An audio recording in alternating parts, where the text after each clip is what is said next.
Hey guys, before we get into Hellboy, just a reminder, GoFundMe.com/Cheapseat Reviews. GoFundMe.com/Cheapseat.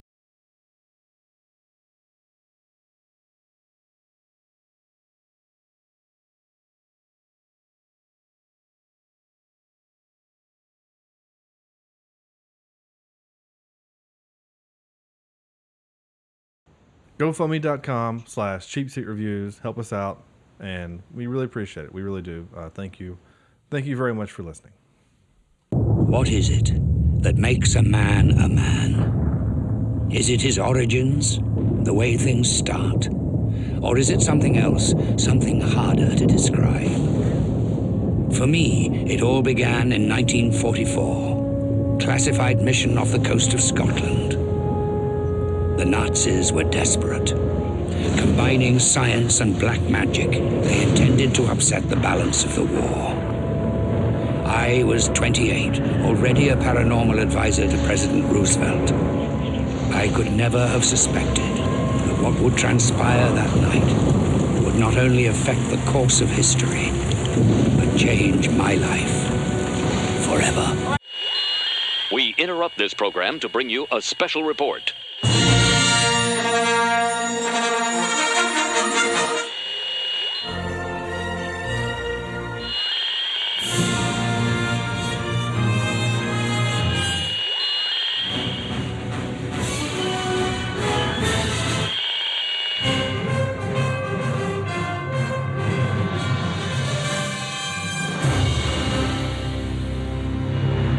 This is Cheapseat Reviews.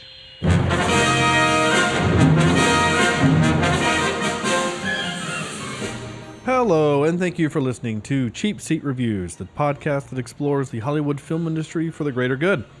This is episode 133, and today, this morning, it doesn't matter, it's whenever you're listening to it, we are talking about Hellboy. I am Shawn Allred, and joining me tonight is Andrew. Also bleeds sand, Jemison. Guten Abend. Thank you. Cornelius, whichever, literally saved a box of kittens once, Logan. I am the demon who bumps in the night. No? Okay. No. Yeah. Okay. Bumps your, no, never mind. Sam. Bumping the uglies. Ew. Oh, well, I can't read. It's weird. My laptop is in a position where, like, my bifocals, anyway, whatever, doesn't matter. No one cares. You'll go blind. Too late. Already there. Sam will split in two if killed vector.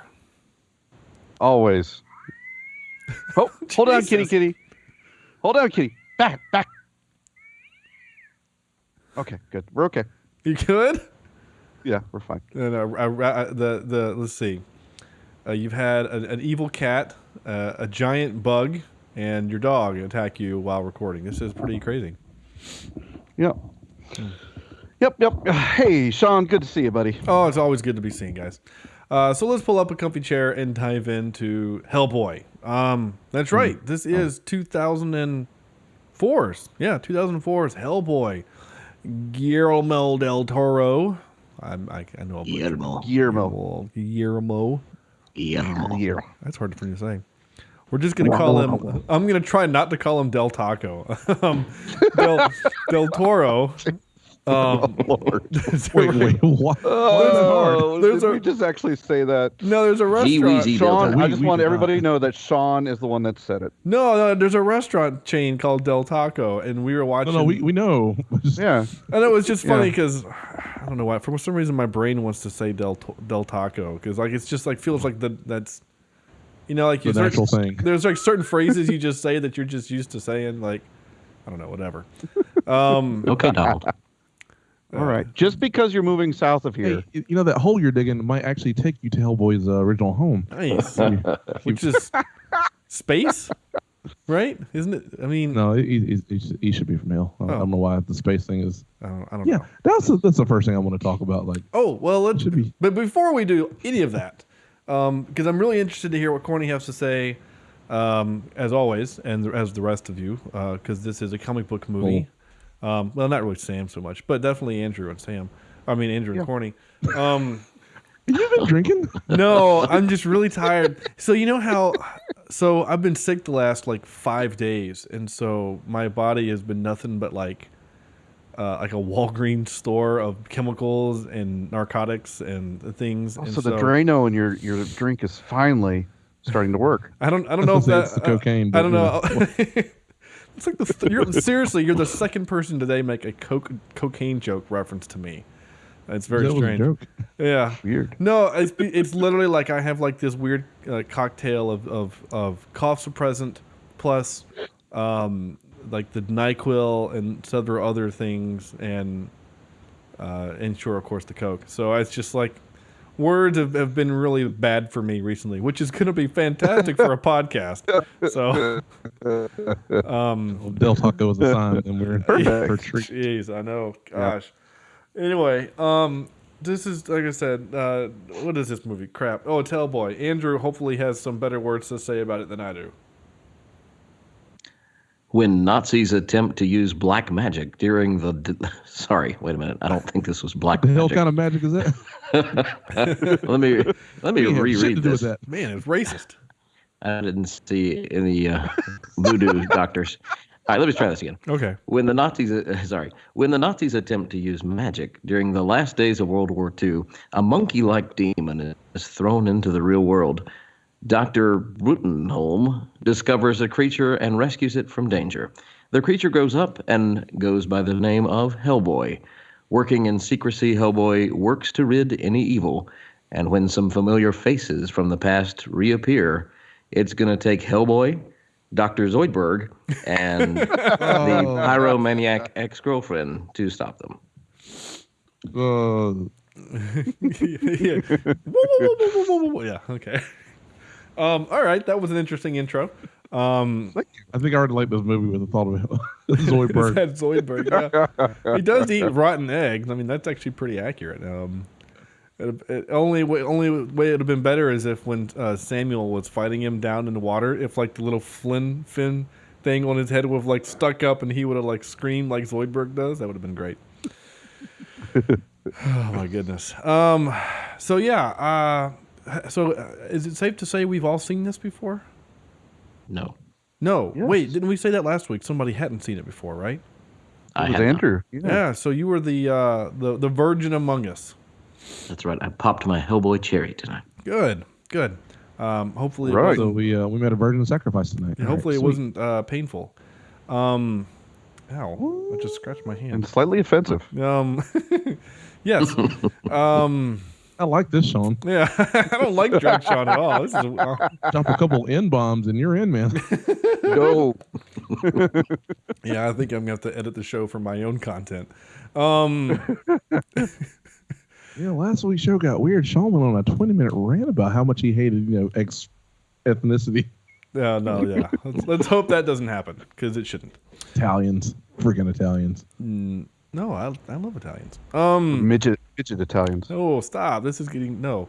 Let's just that word. No. What? Italians? Yeah. Oh, okay. Racist. No. So, Andrew, it'll be interesting to see what you have to say. So, you, sir, go with your initial thoughts, sir. Okay, first of all, before I talk about the movie, I want to talk about Guillermo del Toro, right. or Del Taco. I had never seen this person before, although I'd heard the name many times, so I was looking him up on IMDb. He really looks like somebody that just sat in a college dorm room and smoked a bunch of weed and ate a lot of cheese puffs for 4 years. Yeah. And then decided to actually get out and do something. He sounds about right. He actually looks like he could be. What's his beak that wrote the Game of Thrones? Yeah. Yeah. He George R.R. Martin? Yeah, he looks like 10 years younger version of that guy. Before he's decided to kill everything that people love. Somebody probably said, "Hey, Del Taco," and he's like, "That's it. Everybody dies." Let's hope not. 1-star review from Del Toro. Taco. Yeah, and Del Taco, yeah, and them too. All right, so Andrew, you're up, sir. Okay. Well, like I'd never seen this before. My wife had seen it several times and told me that I should watch it for several years now. And Wife told you this? yeah, for some reason she'll watch things and just to watch them. Your wife I guess is so cool. just out of boredom. I think she finds things and goes, "Oh, this might be okay." And so she watched the first one and the second one and likes them both. I probably am the opposite. I don't really care for the movie too much. It was there were some parts that were kind of funny, but it was a little too tongue-in-cheek for me in some places.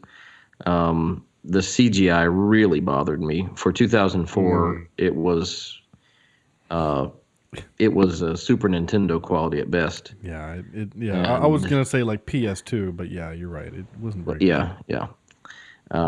So other than the CGI, just the storyline to me, I had trouble following and staying with it, and I had trouble seeing the purpose of every character in the movie. I felt like some people were there just to be there, and we didn't really need them. So, all right, corny. Don't rant yet. We'll do that in a minute. But so just kind of your whoa, easy. Oh, hey. I was just gonna say, yeah, I've seen this movie a ton of times, and I think we talked about it last week, but I actually might have given you my copy. You did. It's in a box somewhere. Sorry. Sweet. I actually will agree with Andrew, except for the fact that I actually do like the movie, but the visuals were bad. It was really too cheesy, I think. But at the time, I enjoyed what appeared to be a very good-looking character. I think that if you were going to do a live, action Hellboy, I think they did it perfectly for the time being. Now, story-wise, I would have loved to have had like an actual good Hellboy story, but I think the problem we have with that is that those are pretty dark. There's a lot of death and destruction. Not that there wasn't in this one, but there's a a lot of death and destruction. So, but anyway, yeah, it's one of those things. It's like a Beverly Hills Cop for me. It's a bad movie. Let's just be honest with you, but it's got its parts, and it's one of those things that I will always enjoy watching. Before we go on to Sam, I'm curious. Del Toro has I have to catch myself. Has done hard R before, and I think after this. I can't remember when Blade 2 was 2002. So he had done again hard R before, and I wonder. I hope the only reason why they chose not to do hard R is to sell toys. You know what I'm saying? Yeah. Because there's some stuff in the trivia where they did some creative stuff to make to keep it from being rated R. So I'm just the space thing. I'm wondering if space was to keep thoughts of hell and visions of hell. Is it just me, or did like the mid 2000s movies all really have to do with tentacly space things, right? Like the Rise of the Silver Surfer, right? Isn't like Galactus just a space tentacle cloud, and in that really bad Ryan Reynolds Green Lantern movie, Green Lantern. it's just Parallax was just a space cloud with tentacles. Like, what is it with our weird? You know what I'm saying? Like, it seemed like every movie in that decade, the bad guy was a space cloud, a space being with tentacles. With tentacles, yeah. It just seems. I think they all saw Monster and decided we need to have tentacles. Nice. That's probably good. That's probably what happened. Anyway, I was just curious about that, and I only thought about it when you said that, Corny, because I know zero about the comic, apart from what I read in the trivia about the storyline they took from a couple of kind of little story arcs, like the Civil War movie, Captain America: Civil War, is based off of a 4 comic arc of the Civil War, whatever, right? And that's what they did here. There's like one part from this comic book and one part from this comic book, and then the bulk of it is from this story arc, which is like a 4-book collection kind of a thing, right? I'm not wrong there, Corny. Oh yeah. Okay, You're right. to make sure. It's yeah. I mean, it's just a collection of stories, and so Yeah. they just use bits and pieces of Yeah. that collection. I only know that because I read it. I didn't know that because I knew it, and I didn't watch the movie. But oh yeah, that's right. That's from that. So anyway, Sam. I saw this movie. I've seen it many times. I actually didn't see it in theaters, so this is one of my rentals. It's a comic book movie. It would have fit in a little better, maybe in the mid to late '90s in terms of visuals, but I kind of agree with both Corny and Andrew. They are horrible at times, which is a shame because there are so many neat little details in the non-CGI visuals of this movie that I really really enjoy. And I think the worlds that Del Toro creates, there are fun worlds to explore. Pacific Rim, this world, he did the same thing again in Hellboy 2. Pan's Labyrinth is just amazing.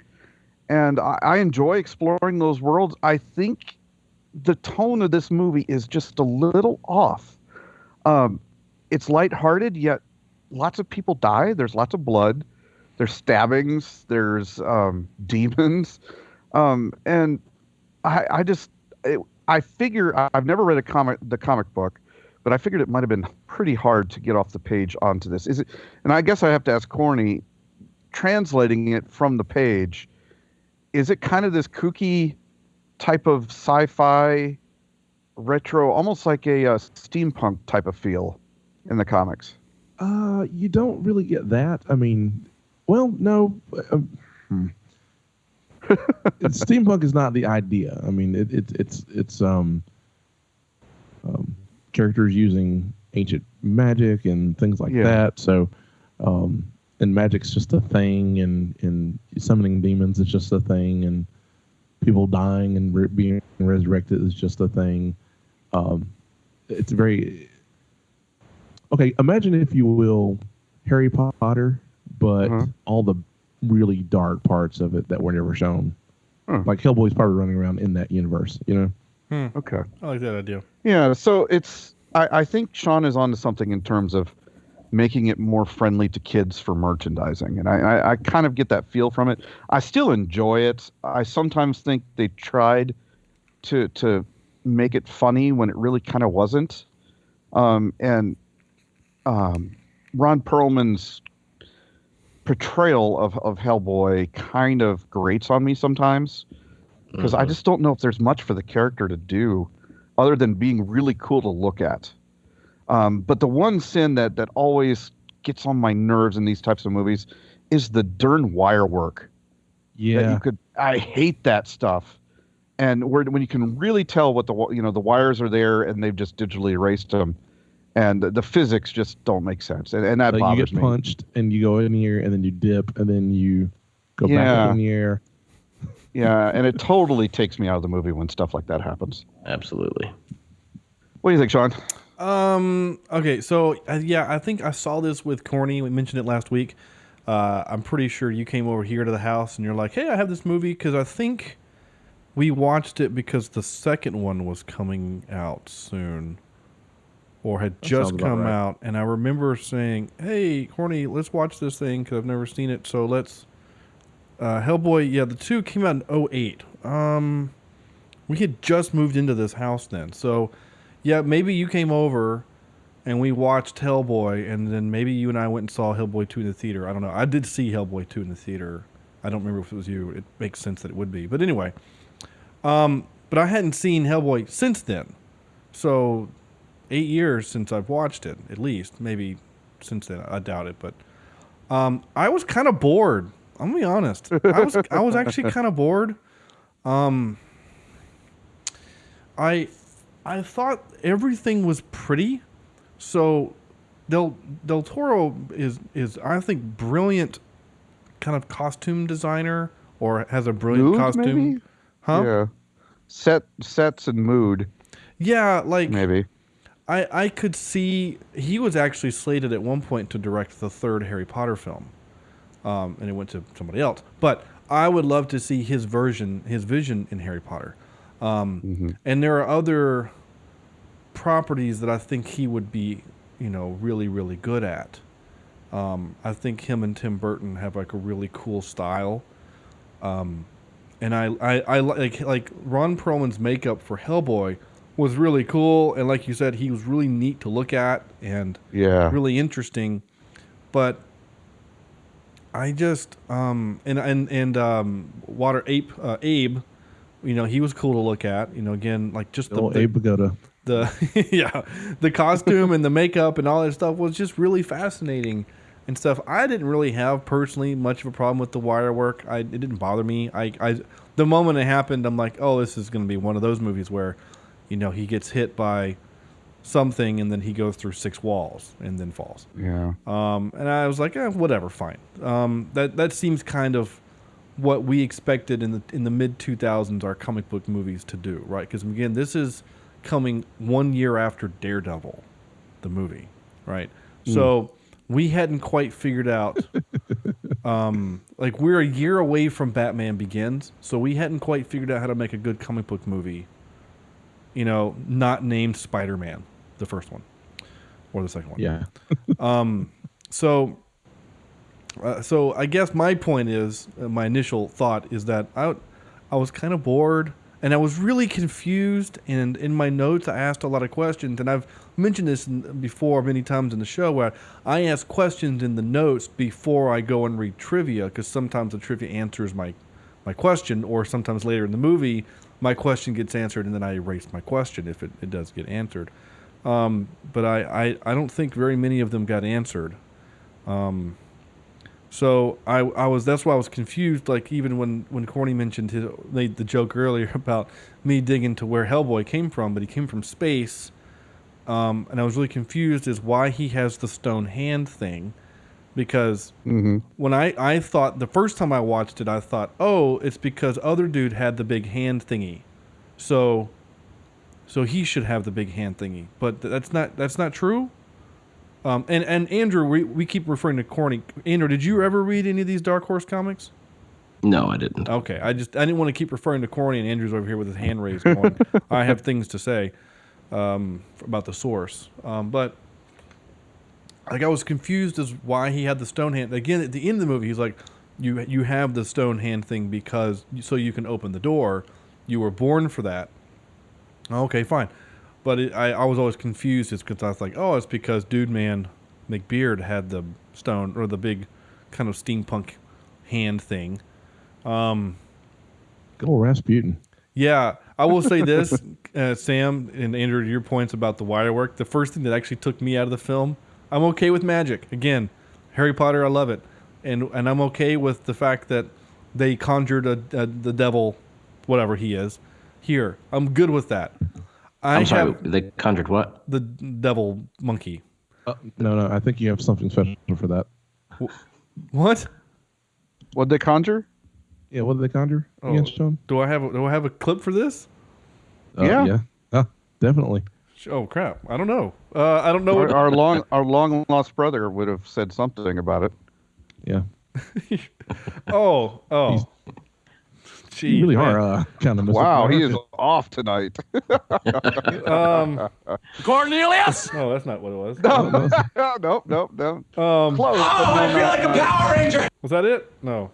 No. Oh, yo. Warmer. Is that it? Warmer. Oh, wait. You really I figured out what you're talking about now. The devil. Jesus. Hey, there we go. I had no idea what you were talking about. Oh my gosh. Man, I was looking everywhere, and including In the butt, yes. there you go. So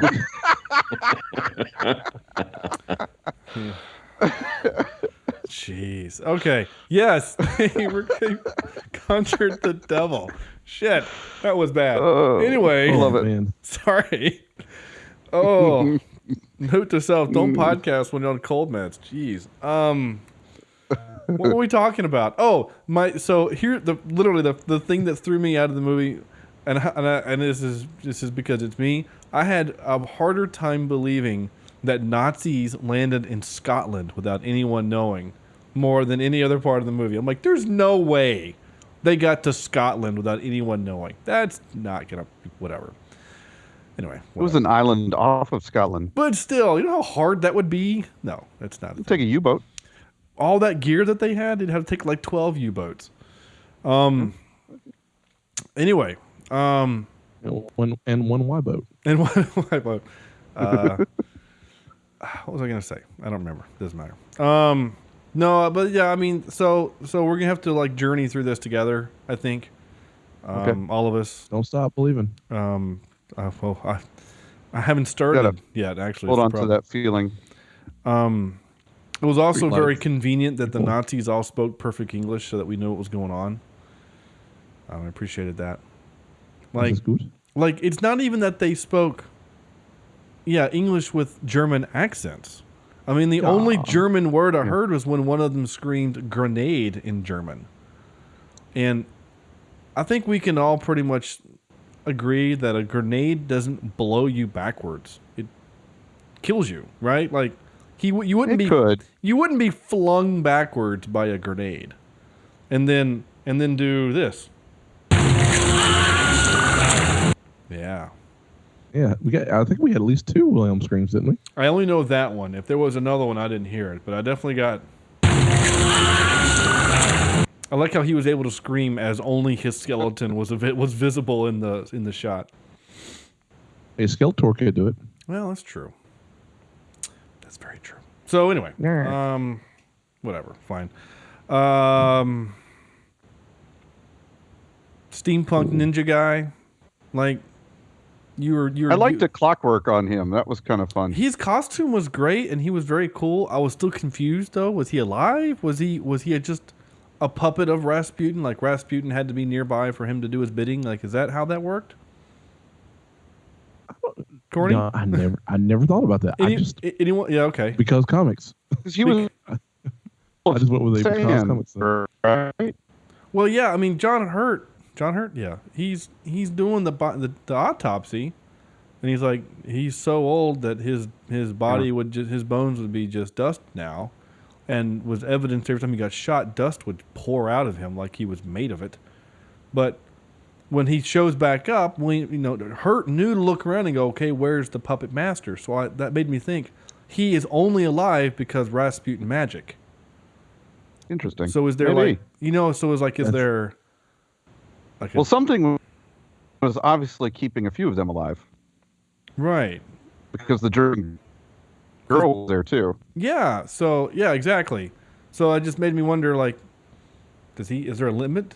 Does he have to be within an eyesight, or I guess they were running around those tunnels, and it was. What's his area effect?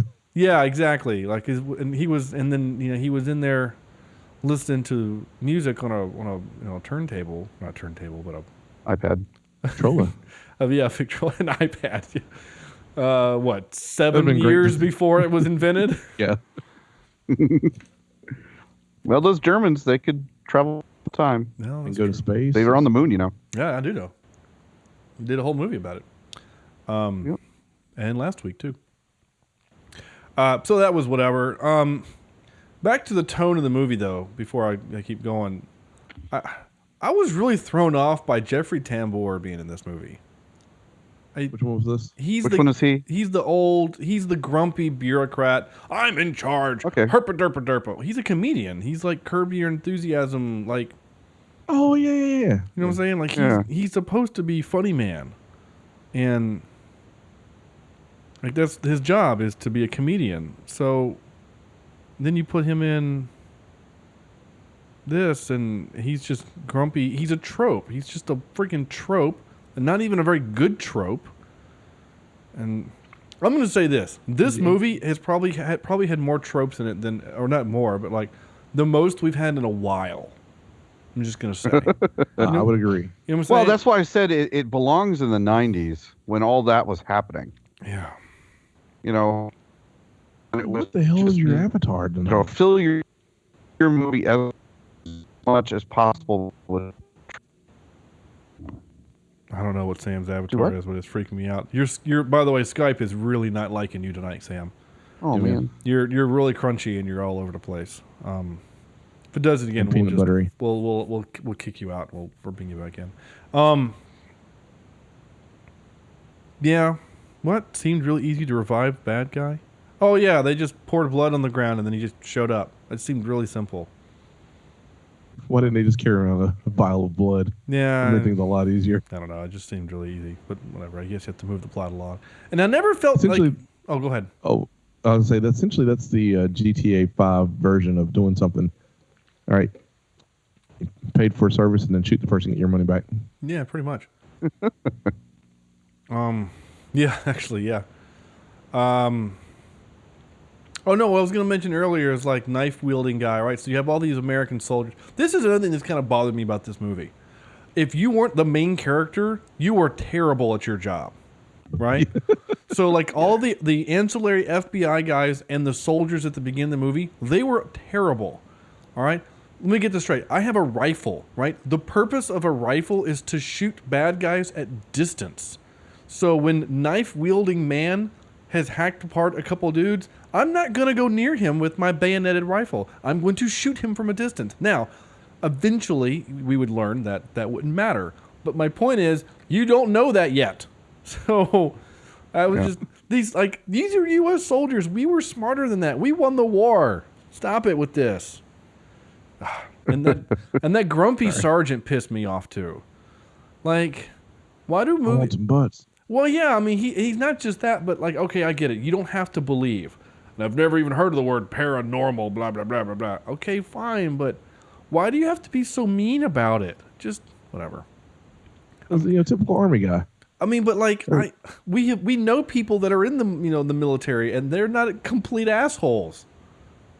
Yeah, but in the 1920s, if you were in charge, you were mean. 40s. And 1940s. what did I say? 1920s. Oh, thank you. That's fine. Yeah, if you're in the 40s and you're in charge, you're mean, and if you wear glasses, you get picked on. I mean, that was just. Yeah, that's actually so true. Yeah. It was a different time. Oh, no. Okay. oh, I gotta get these guys. I gotta pull. 130 It was a episodes, different he's like, I should time. name these. There it is. Yeah. I wonder how many times we could actually track down how many times you said I should label these. How many times I've played what? You said that you need to label those. Oh, I was Yeah. gonna say, yeah. No, they're labeled. I just need to put them higher up in my queue list. I mean, I've played. what's the highest thing in there? Well, the highest thing is the intro clips. So the intro, and then okay.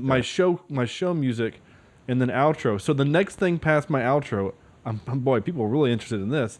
But the next thing outside of the outro is. Son of a bitch must pay. So I mean, and then the next one is. I'm getting too old for this podcast. There you go. So I guess I can move. Chad up above. You should. I dare you. Grayskull. So Now, next time you're going to go look forward towards where it was last time. yeah, I'm gonna go looking for it. Like, where is Chad? All right, so fine. I'll put Chad up here God rest his soul. next to. Cornelius! There we go. So now I've got my Chad and my Andrew and my. Where is Corny? Here you go. So my Corny clips. So now I'm just waiting for a good Sam clip. There you go. There's plenty to choose from. It was Yeah, a there should be. different time. Yeah, I just haven't gotten any from him. There you go. I'm not gonna capture out a clip of him threatening to light me on fire. Just not gonna do it. I would. No. I would have at least doused you with gasoline afterward. Get the fire out. Because Mythbusters has proven you can douse a bunch of gasoline on fire. It was funny the way Skype was like messing you up. It didn't sound quite like you were actually offering help. All I heard was, no, douse gasoline. That's all we heard. Fire burn. I'm in your closet. Yeah, and then I'm in your closet. Yeah, no. Oh, we saw the Spear of Destiny.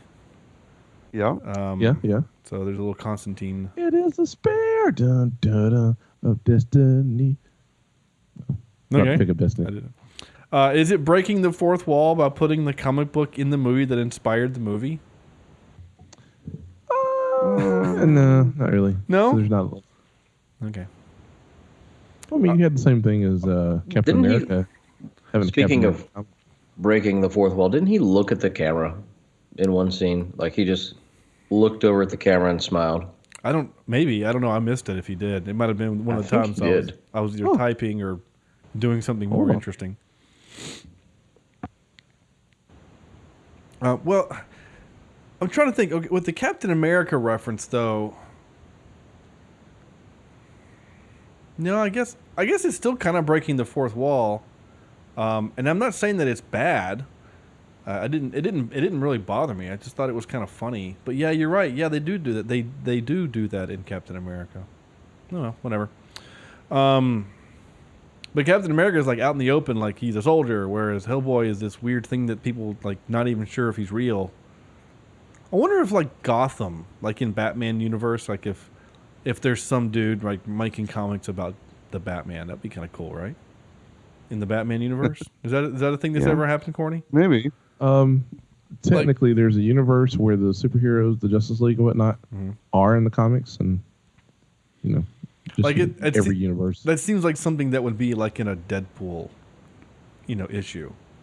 Like Deadpool is like on the potty reading a Batman comic while in the Marvel universe. Like it just seems like something he would do. Oddly enough, you say that Deadpool has made references to Batman, but not because you can't say it. There's a kind of a famous scene where he's got like bunny ears on, a towel wrapped around his neck. He's sitting on top of a golem or something like that outside of a church. And the narrator, because Deadboy, Deadpool talks to the narrator, and he goes, "I look the part," and he goes, "No, you don't, and this is not even the right universe." And Deadpool's like, "Don't you judge me." I do remember that only because it was before the movie came out. It was like 10 Deadpool things you need to know before the movie comes out, and I remember that, like him arguing with the narrator. I remember that one. That's funny. I love that. I love that idea. Okay. Let's almost kill Batman this. Batman and Deadpool. If we can get a Wolverine here, I think we're good. Yeah. Let's see. Let's kill this poor guy in a Jeep. Try to save the rookie. You know what I'm saying? Like, instead of just picking the rookie up and maybe throwing him off the street, no, I'm gonna punch the car and flip it, and hopefully the guy has airbags. It's like the Will Smith version. Oh, and you got the cheesy line, "Red means stop." Oh my god. Gross. Yeah, there was a lot of that, and it kind of bothered me. I don't know. I guess we kind of are currently like in the golden age of comic book movies now, where like Captain America 3 just came out on Blu-ray, which I don't own yet, which is whatever. Anyway, I don't even know you anymore. Well, we're moving, and all this stuff's packed away. No excuses, just results. Anyway, so I haven't bought it yet, but my point is like that movie was really, really good, and then I watched this, and I just stuff like Oh, sorry. red means stop. Like if the Hulk ever said green means go, I would vomit in my seat. You know what I'm saying? Like That's fair.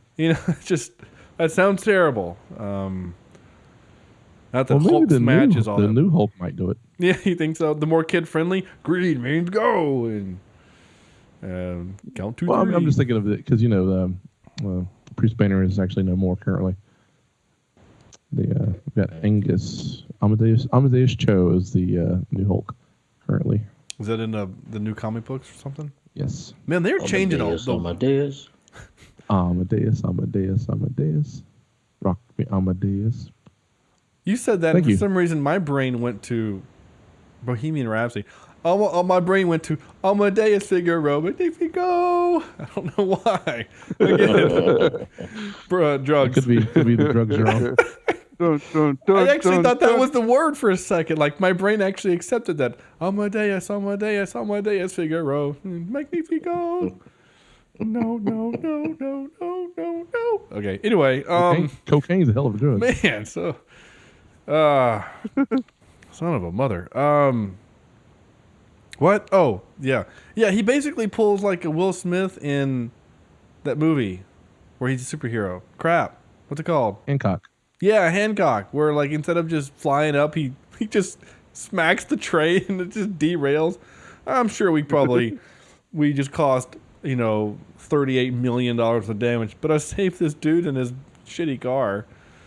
Anyway, that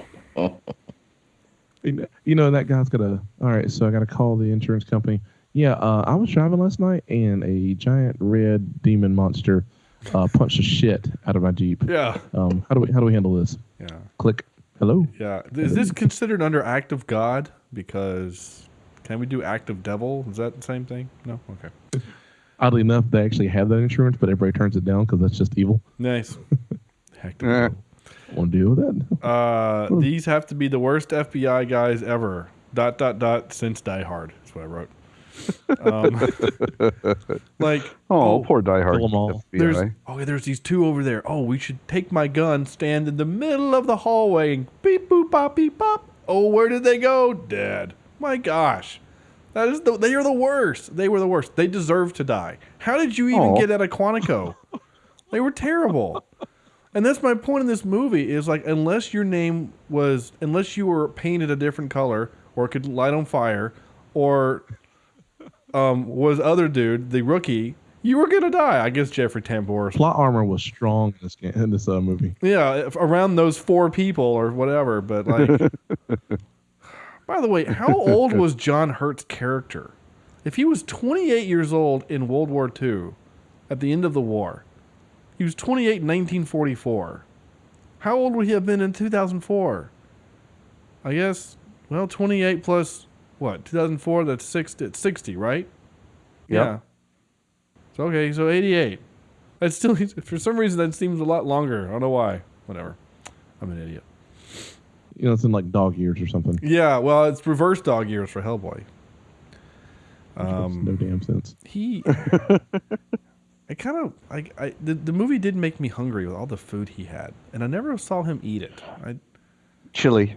Like that chili looked delicious, and that's just because I watched it during my lunch break. Really did. Like, I mean, the level of shit that would happen after that would just be incredible. The plumbing must be pretty stout for someone like him. Do they have to have like a special toilet for his tail, or does it just lay off to the side? I don't know. Ooh, that's a good question. Or maybe like a cat, he just turned the around. Cat litter box. What is it with him and cats, Corny? I actually don't even know if that's a thing or not. No, they just made it up for the movie. I'm sure it is, but Del Toro was just like, I liked the cats. I don't know why he's Italian all of a sudden, but let's have the cats all over the set. This will be a good idea. Yes.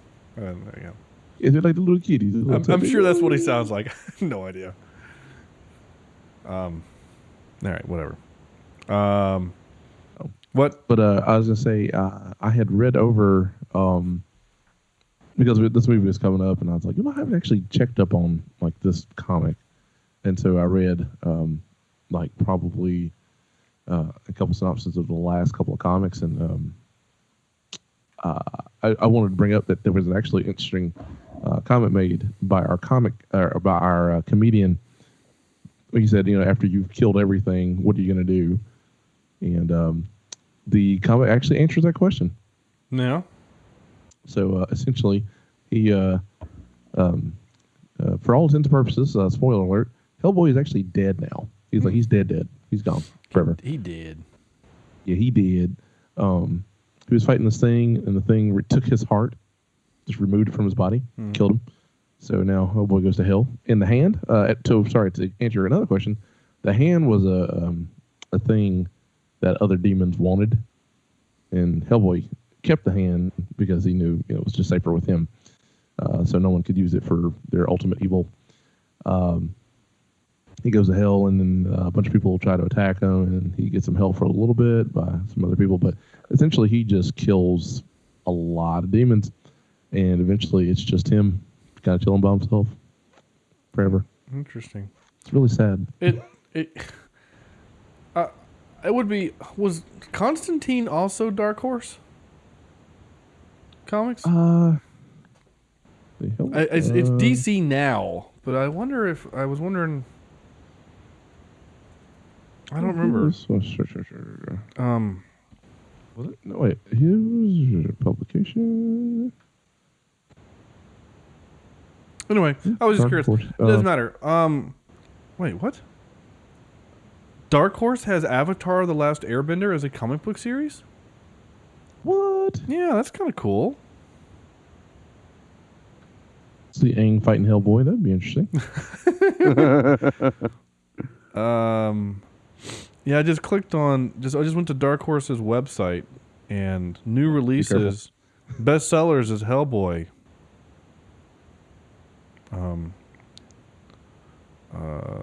Products? No, comics. Anyway, this moment of silence is brought to you by us doing research. It doesn't matter. I was just curious. What? As you should be. Oh, yeah, really? A box of kittens? I said, really? A box of kittens? Is that a trope? It should be a trope. So. Well, wouldn't you save a box of kittens? Yeah, it's Hell fine, no. but like, why are there a box of kittens there? I mean, only for. Is it just for the joke that he literally saved a box of kittens? I hope so, because that's just worth it. You know, I mean. Oh, and by the way, how deep are those subways? Jesus, they were already like underground, and then they fell what felt like into a subway. Yeah, it felt like they fell like 100 feet into a subway, and I thought, how deep are they? I mean, I have no idea, and you know, maybe this is my hashtag Central Africa moment, but are subways hundreds of feet into the earth? I didn't think they were, but I guess they are. I don't know. This movie made me think that they are. Well, think about it this way: you're a person about to get on a train, and you don't think you're that far on the ground, and then you see what appears to be a demon in man's clothes fall from above you. I think I'm not riding a train anymore. Yeah.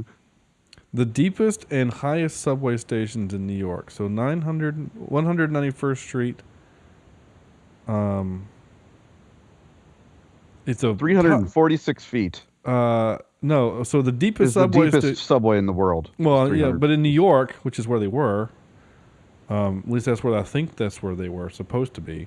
They mostly filmed in like Prague and places like that. But 191st Street, the one train, I guess, is 180 feet. Yeah. Jeez, that's a ways. With a lot of really pretty graffiti. Very colorful. Next, the second deepest. I don't care about all that. Anyway, so I guess it's possible, right? I mean, 140 feet. 140 is the next one. So yeah, I guess it's possible. It's just, again, I didn't know. I thought, my gosh, how far have they fallen? And then they fell into a Subway, where they ordered a delicious cold cut combo. Oh, thank you. I was about to make that joke myself. At least my brain still works a little bit. Just not very well. Where they met Jared, because he's also burning in hell. Yeah. Because he looked at the porn. Because he diddled a kid. Well, not okay. Yeah, you don't do that. Just don't. All right. Don't do it. It's bad. I'm really having a hard time with this Dark Horse website. I'm just gonna be honest with you. You should probably get out of the site. You got to go from underneath. I've heard that they spook easily. Yeah. So. See what you're doing. You don't want to tease them, Nice. Nice. I know you guys saw that picture I put in the group me a while ago. Boom was under the horse. Yeah, I did giggle a little bit at that.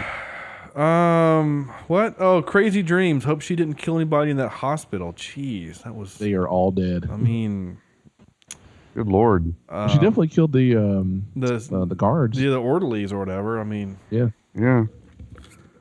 They fried in blue flame. People seem to be kind of okay with it. I don't know. She seemed like way more powerful than like Johnny Storm. I mean, he could fly, but she could go supernova and nuke you. So it just thought that was kind of cool. I liked how her flames were blue. A bureaucrat who knows nothing of how things really are tries to lecture the soldiers. This is a trope. So I wrote that. And then in the future dream that he does whatever when Rasputin's like showing the future, there was like a newspaper that literally said the apocalypse is now or something like that. I thought, really, someone's like, the apocalypse is coming. We better print news about it.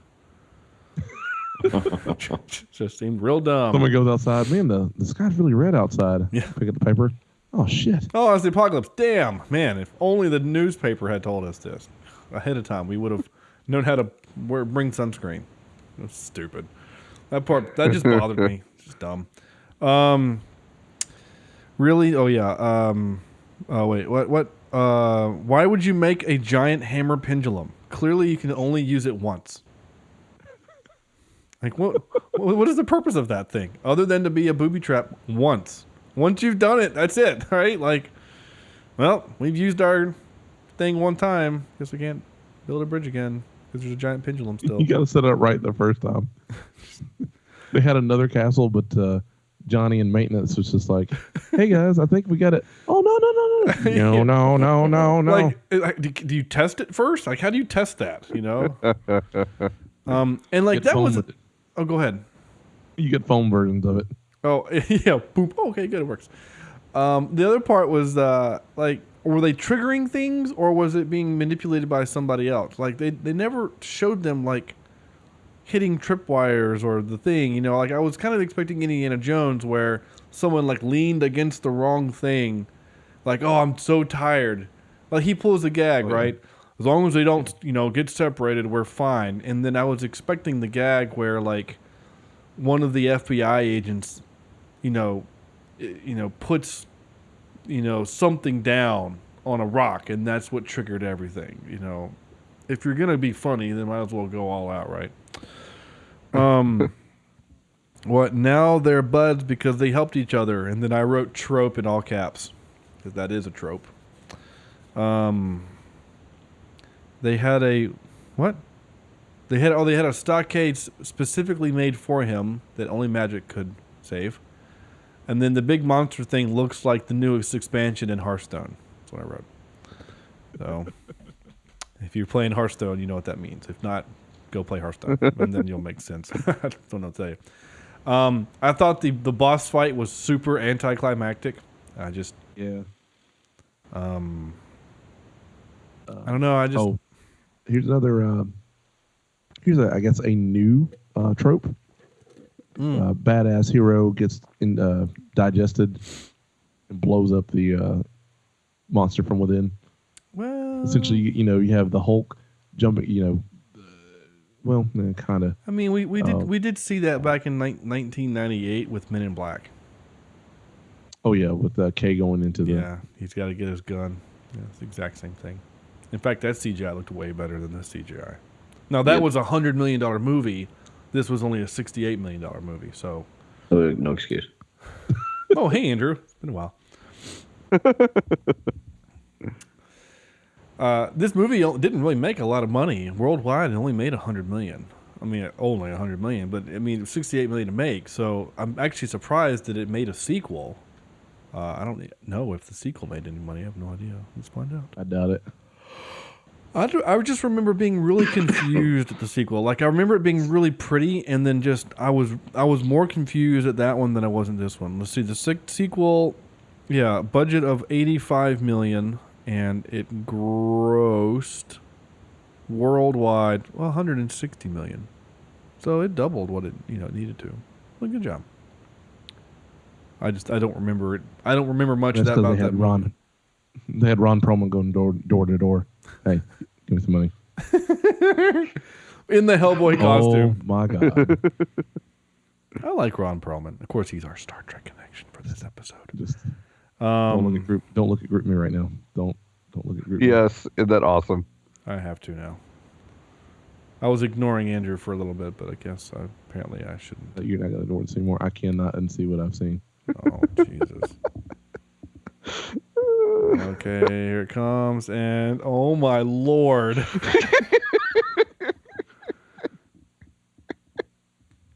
And screenshotted. And going on Twitter. Nice. Thank you, Andrew. Is Is this what you're doing while you're not participating in our podcast? Is this what you're doing? No, I'm listening. I just don't have much to say. Oh. It's just a movie that didn't really appeal to me. Yeah, I can hear you. So I'm going to do this. I'm going to play a couple clips. This was a pretty good little line by John Hurt, which is our second John Hurt movie in a row. He said this. Don't hurt me. As you enter the lobby, there was an inscription. In the absence of light, darkness prevails. There are things that go bump in the night, Agent Myers. Make no mistake about that. And we are the ones who bump back. That's right. Hell yeah. I like that. I think had anybody else said that, I would have thought it was cheesy. But since it's John Hurt, it was kind of epic. Yeah, no, you're right. It's actually a cool line. I think it's a cool line. But you're right. It was a little cheesy. That's okay. That's fine. What's the next one here? This was what? I don't know what this is. Listen, Sammy, I'm not a very good shot, but the Samaritan here uses really big bullets. So what do you say we work this out in a nice, peaceful... Oh, crap. I like that part. Andrew, I have to imagine that's how you respond to your students whenever they do something. Yes, absolutely. Hey guys, I'm gonna need you to, put that down and they run off. Oh, crap. Go back to your third set and let's. Oh no! Oh no! Jesus, Andrew, what is wrong dear. with you? Yeah.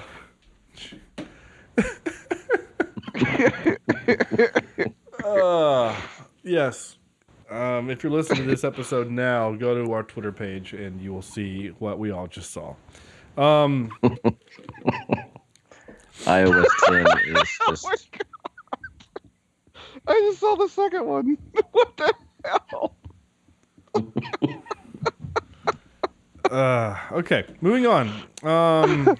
This is great radio when people can't see what we're laughing at. Well, that's why I posted it on Twitter. This one is just labeled Y. I forgot why, so here we go. Bone from St. Dionysus. Looks like a pinky. Remind me why I keep doing this. Rotten eggs and the safety of mankind. David Hyde Pierce in this part was actually really good. I like. I think they should just put up a naked David Hyde Pierce. Just let him. No CGI, no costume. Well, he didn't do the costume work. Oh, I mean, yeah, but just use him. Just throw him Yeah, out there. they voiced over all of the bits, and they had a different actor doing all the motion and the screen motion and stuff. So they David Hyde Pierce actually refused a credit because he felt like all he did was just lend his voice, that it was actually the other actor was actually acting. This was kind of Actually, good of him to do that. That makes me think he's a good guy. He's a good dude. This is kind of a funny thing. My mom says that. Look, it's not that easy, okay? Plus, you're 9. You're not old enough to be giving me advice. Actually he is, because he knows more than you do. And then this is what I mean by Jeffrey Tambor trying to be funny. This is ridiculous. I run this show, not him. This guy's nothing but trouble, nothing. Anybody got a power bar? Just what are we doing here? Whatever. That was dumb.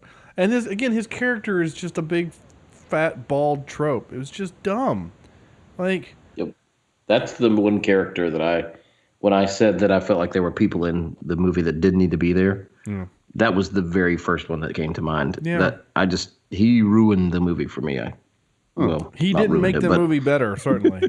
Didn't make it better, no. In fact, I actually wanted him to die. I'm just saying, like, I would have been okay if his character had died. Like, if he and Clockwork Orange would have fallen down in that spike pit together, or whatever. You know, I'm just like, I wouldn't have cared.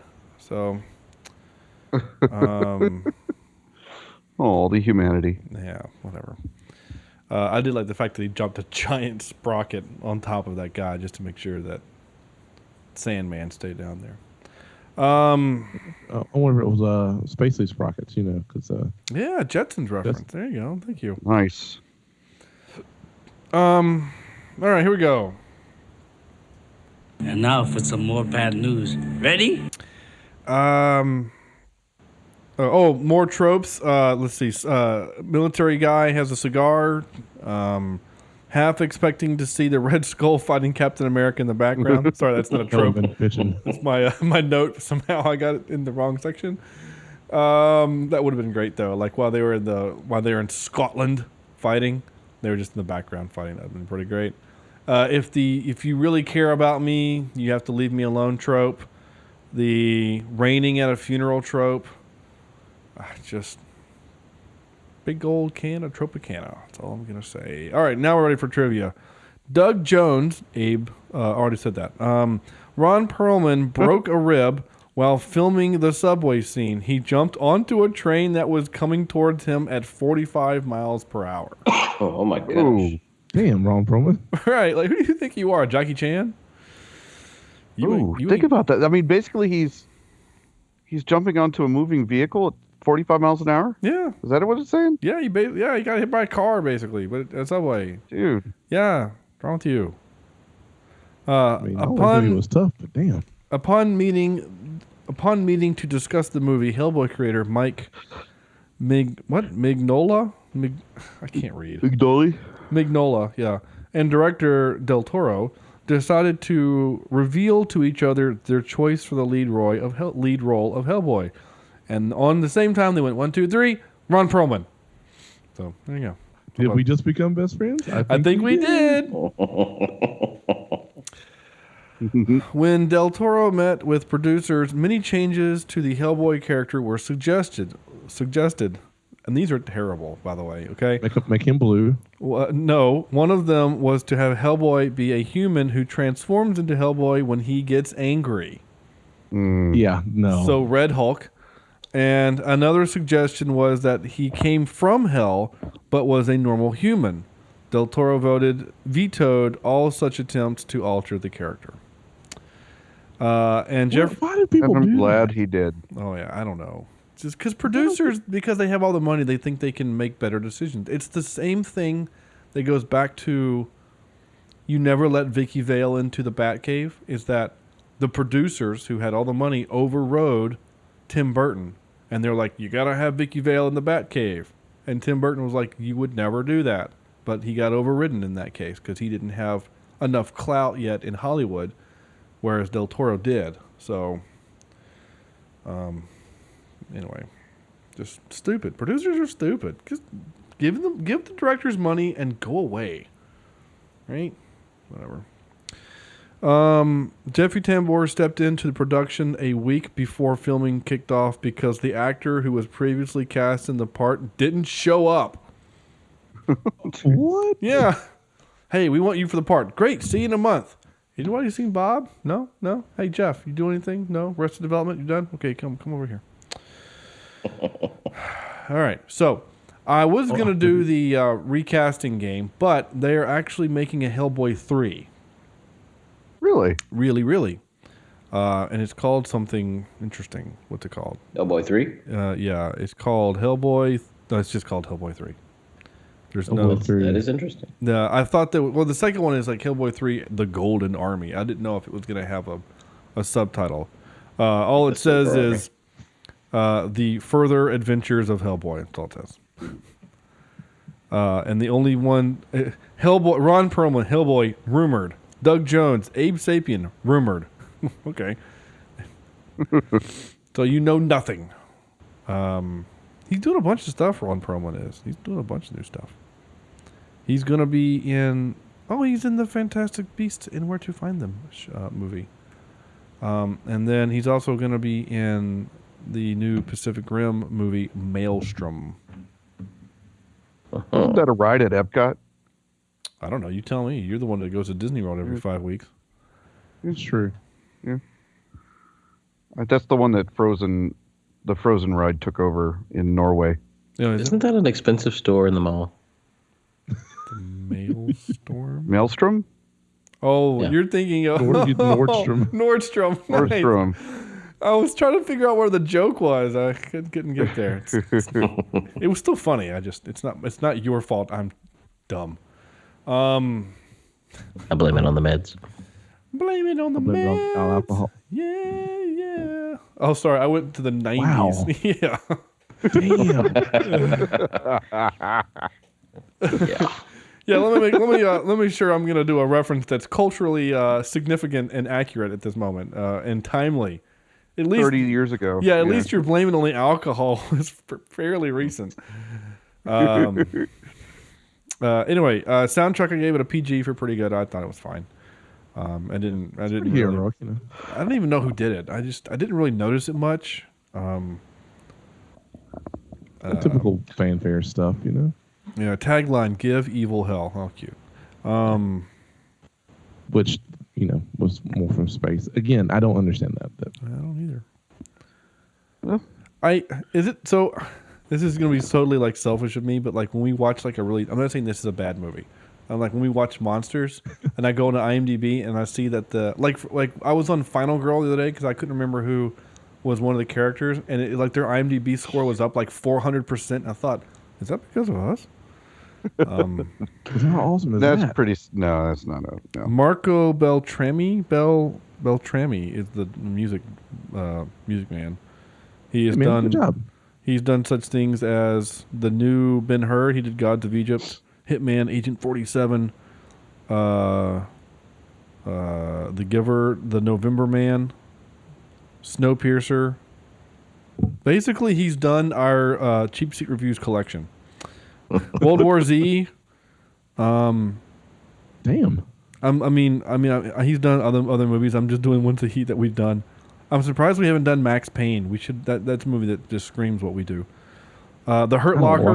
The Hurt Locker was on our list but got pulled. Good. Deserve to get pulled. Were you hurt? Triple by that X decision? State of the Union. Was John hurt by it? Blade 2, which is on our list to do. So he's done a bunch of stuff. He's Always bet on black. Sorry, wrong movie. Wrong movie, but right actor. If Passenger 57 ever streams, you better believe I'm doing that. We're doing that movie. Oh my gosh, I like that movie a lot. That's the biggest damn Cessna I've ever seen. Sorry. That's the only two quotes from the movie I remember. Is always bet on black, and that's because it's like a DC-10, right? It's like a big commercial airliner, and it's flying in like this small ass Kansas airport, and the sheriff looks up at this thing as it's landing. He's like, "That's the biggest damn Cessna I've ever seen." Anyway, whatever. What did we learn? You always have a choice, which is a trope, by the way. It's a trope. Trope. All right, here we go.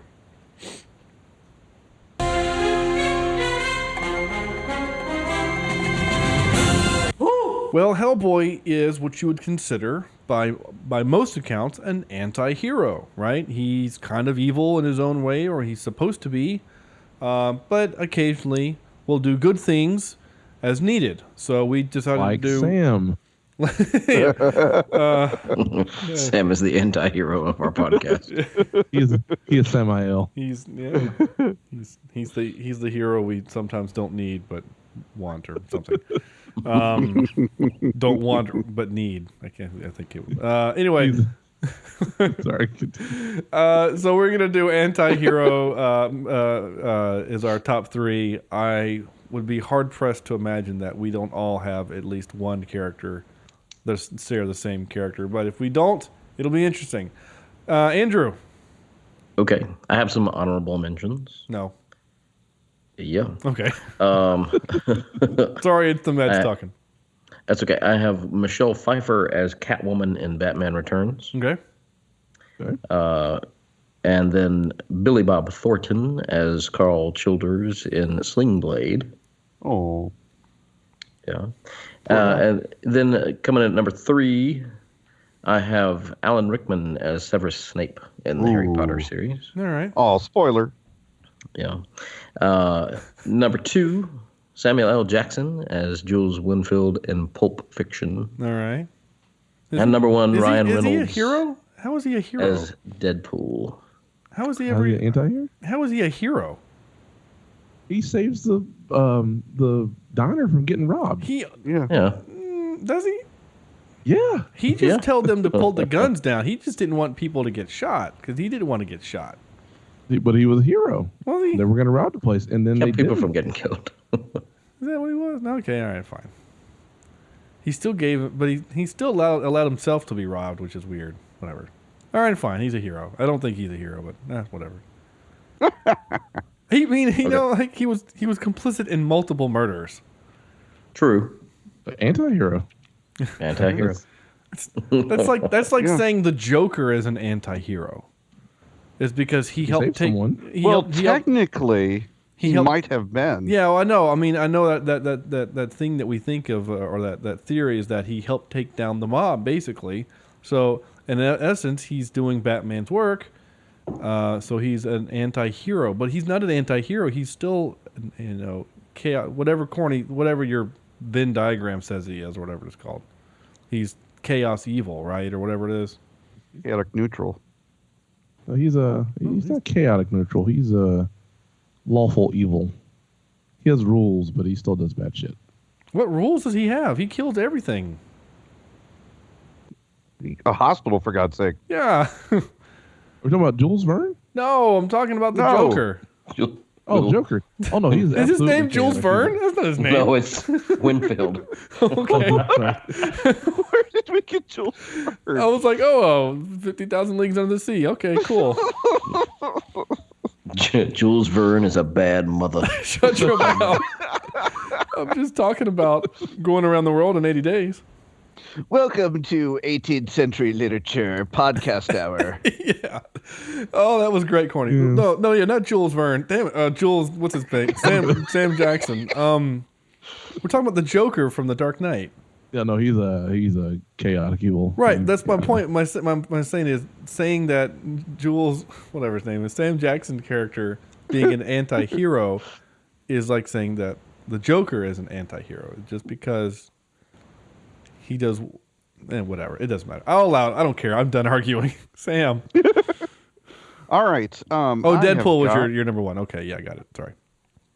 Do what? Oh, Deadpool's number one? Yeah. I've got Tyler Durden in Fight Club. All right. Which That's one was my number 3. Which one was he again? Was he? Did you ever see Fight Club? He's Brad Pitt. Oh, Brad Pitt. Yeah. We don't talk about it. That's why. Yeah, we don't talk about that. I've got Jack Sparrow. Wait, okay, sorry. No, hold on. I actually have never seen Fight Club except the last 8 minutes of the movie. That sucks for you, by the way. It really does, because I didn't know it. It was like, it's on FX. That was such an amazing reveal. Like, it's on FX. Wait, what is happening? Oh, balls. I'm not even going to say it. Yeah. But anyway, so Tyler was Brad Pitt's character. Okay. So what was the Edward Norton character? He was the I forgot his name. I don't remember his name, actually. The narrator? Jules Verne. Yeah. Jules Verne? Okay, got it. Yeah. Or Tom, how about, I'm trying to think of another author of the time. Not Tom Sawyer. Who wrote him? Mark Twain. Mark Twain. Yeah, he was Mark Twain. Yeah, okay. Samuel Clemens. Samuel Clemens. Yeah, that's his real name. All right. Number 2, I've got Jack Sparrow in the pirate movies. Okay. My number 1 has to be the T-Rex from Jurassic Park. Damn it, you've been trying to do that for a while. You know what? Okay. I don't even have the energy to argue it. Whatever. I tell you what. Hold on. Sam, I will allow it, but only in Jurassic World. In Jurassic World? Because in Jurassic World, he literally comes to save the day. Yeah, that's like you know what I'm saying? Like he and the Raptors have a conversation, and then basically he and Chris Pratt like high five each other, and then like you know what I'm saying, like Yeah. So I'm good with that for Jurassic World, which I really like. In all reality, my number one would have to be all iterations of the Harrison Ford character in Star Wars. Yeah, okay, Han Solo. I'm actually surprised, Andrew, he wasn't in your list. Who? Han Solo. Han Solo? Yeah, no. I don't really see him as an anti-hero. Why? I just don't. I feel like he's shot first. A hero that that doesn't realize it. I think there's a difference. I think there's a difference. He doesn't do enough bad, basically. Right. I think he's a hero by accident or not. I don't know, out of necessity instead of a anti-hero. Okay. This is interesting. It appears that our thoughts of the anti-hero are they're all a little different, which is why I wanted to have a conversation about it beforehand. Yeah. But I'm This okay. is good. No, I'm glad we idea. didn't. This is good. We've had everything from Han Solo to a T-Rex, which I'm surprisingly very okay with. Again, in Jurassic World. Okay. Yeah. But he did save the day. I mean, in Jurassic Park. he kind of did, but it was more like a T-Rex ex machina than heroic moment. Yeah. It was more of a convenience factor of, hey, what's inside this little building for some reason? Oh, lunch. It's like, whereas in lunch, right? Yeah. Whereas opposed to in Jurassic World, it's like she signals a flare, and he goes, "Oh, hey, flares! Every time I see one of those, I get to eat something cool." And then he shows up, and he's like, "Oh, it's time to fight! Bring it on!" So I'm good with that. Is it my turn? Whose turn is it? Your turn. Oh, damn. Okay. My honorable mention was going to be Deadpool. My number 3, Corny, did you go? I'm so confused with right now. No, you skipped me over. I did skip you. I was going to wait and see how long it took for me to notice. Because I was surprised that I didn't hear this, my number 3 come out of Corny's mouth, but then I just realized he hasn't gone yet. Jesus. Corny. There's an art saying you go, and I was like, let this play. I'm going to let this play. Let's see what happens. Corny, please go. Oh, I need it. Oh, this night could not have ended any better. Oh, I love it. This is my anti-top 3. Okay. Thank you for sharing, Corny. I'm glad we didn't lose your voice in all of this. That's great. Oh my gosh! All right, you ready, Corny? Go ahead. You're up, dude. Whenever light fails to whatever, this is where darkness lives. All right, so my number 3 is going to be the Punisher, Thomas Jane. I haven't had a good one. My number 2 would be Deadpool. Deadpool? Deadpool 2. Okay. That's the stripper version. Yeah. Deadpool. Sorry, Deadpool. There's got to be a That's Deadpool what happens somewhere. after you reach about 50. You have Deadpool. You have a Deadpool. Yeah. Deadpool. That's what they have medicine for. All right. And my last one, I finally get to use this. I'm so happy. Scott Pilgrim. What bad things does he do? He is a selfish guy, and he only fights because it's going to get him what he wants. He's not fighting to save people. He's actually kind of a prick. Really? And I mean, he does kill Captain America. Yeah. Sort of. Yeah. By conning him into, There are girls But watching. no, honestly, he's not a good guy hero. Yeah. He's not. That's good. He got the sword of self-respect or something like that. And then he got, first he got the one of love, and then he got the one of self-respect. Yeah. What are you doing? Getting a life. Okay, I'm good with that. That's very cool. All right.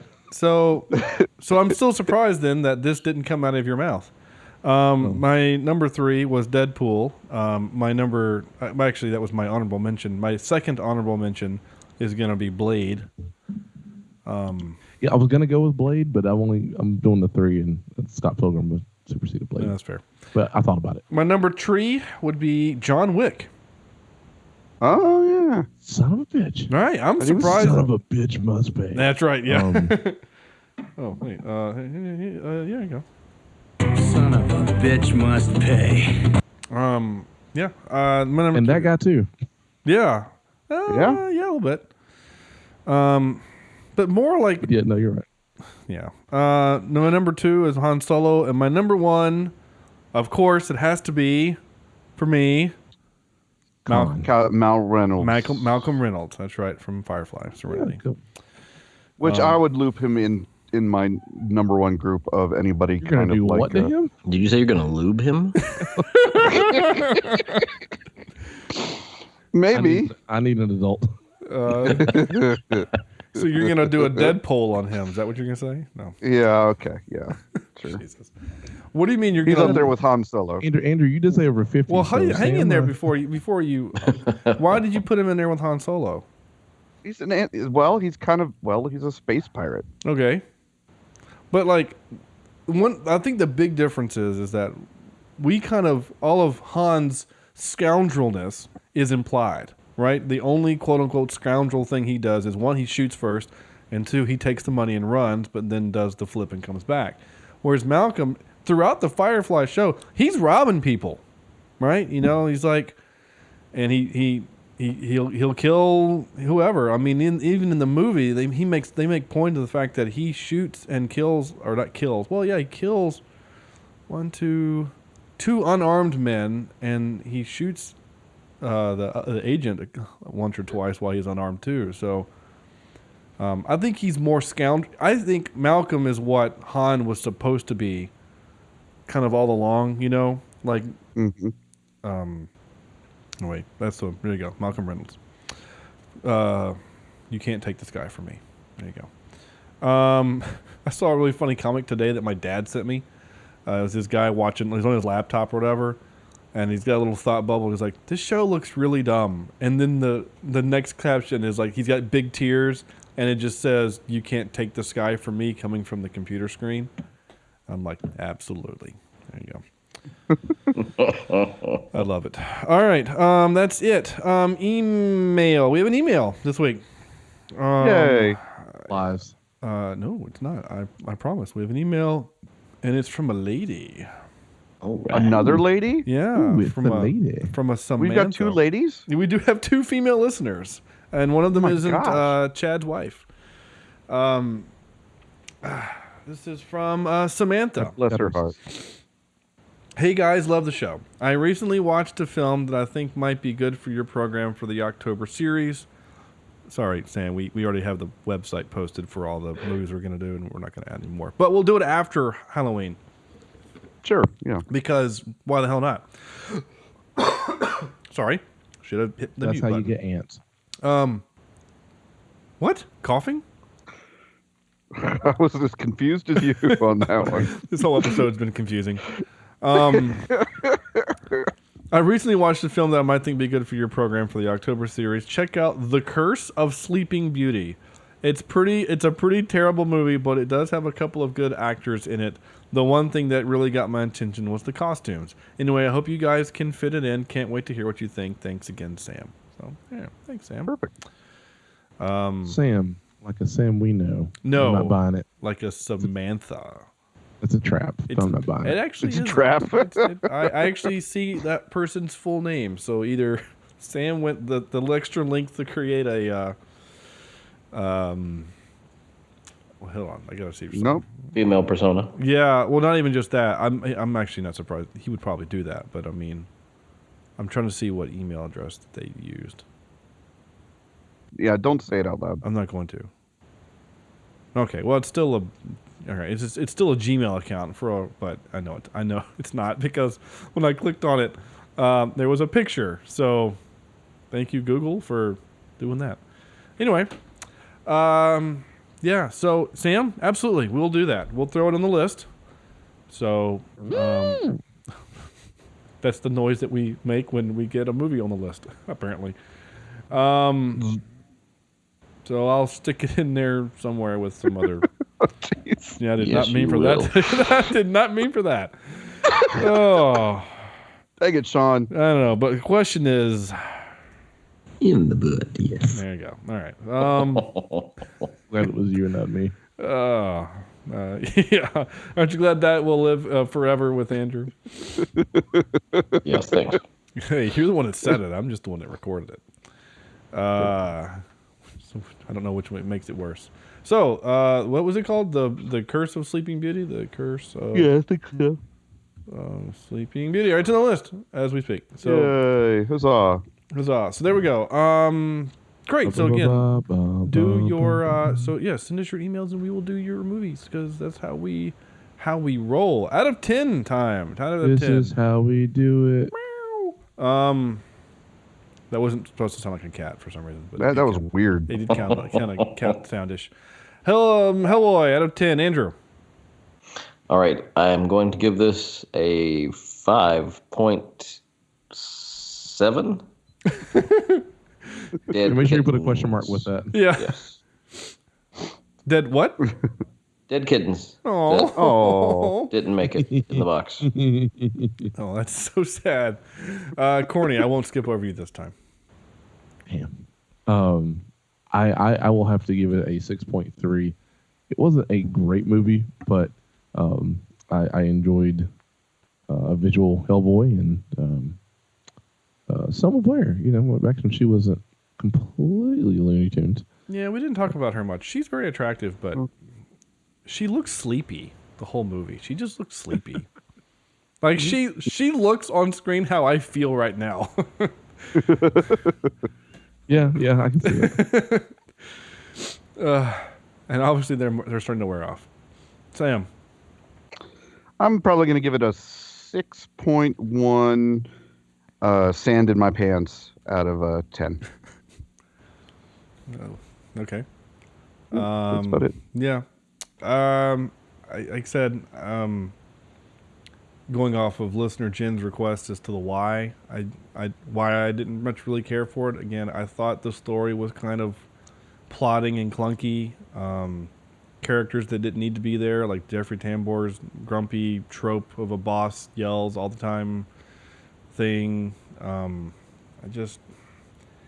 It didn't make sense. I mean, we're asking questions that even Corny can't answer, like how did the demon come from space, and is the weird galactic space bug still out there, or is it not? I don't know. Did they just kill it or not? And what was the bug thing that turned into the big squid thing at the end? Where did that come from? And like, what was it called? Next time on Dragon Ball Z. Right. There was a lot of answered or questions that and he brought her soul back to life because he threatened her, something. I don't know. Yeah. Oh, that's right. Yeah. I don't know. It just seems strange. Well, whatever. Doesn't matter. But you see, folks, our podcast was very indicative of the movie itself.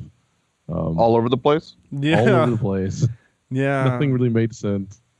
It was pretty. So for the pretty and for the makeup. I don't think it's that pretty. I know, and the makeup. I'm saying the movie makeup, the costumes. No. Yeah, that's what I'm saying. The makeup, the costumes, the I even thought the practical wire effects I thought were well done. I mean, again, not great, but fine. But I'm gonna give it a 4.8. I just didn't care for it that much. And Corny, when I move to my new location, I will give you back your copy. No, you take Hellboy with you. He'll protect you. No, okay. Okay. Well, good for him. That's gonna do it for us. So our next movies. Well, it's going to be what you guys pick. So go to our website and vote, cheapseatreviews.com. We've got some movies up there for you to pick, for us to do for the Halloween. So there's like 8 movies up there. Excuse me. Sorry. 1, 2, 3, 4, 5, 6, 7, 8, 9, 10, 11, something like that movies for you guys to vote on. I didn't know I had that many on there. 1, 2, 3, 4, 5, 6, 7, 8, 9, 10, 11 movies for you to vote for. And 'tis bananas, I say. Yeah, so so pick the movies you want us to do right now.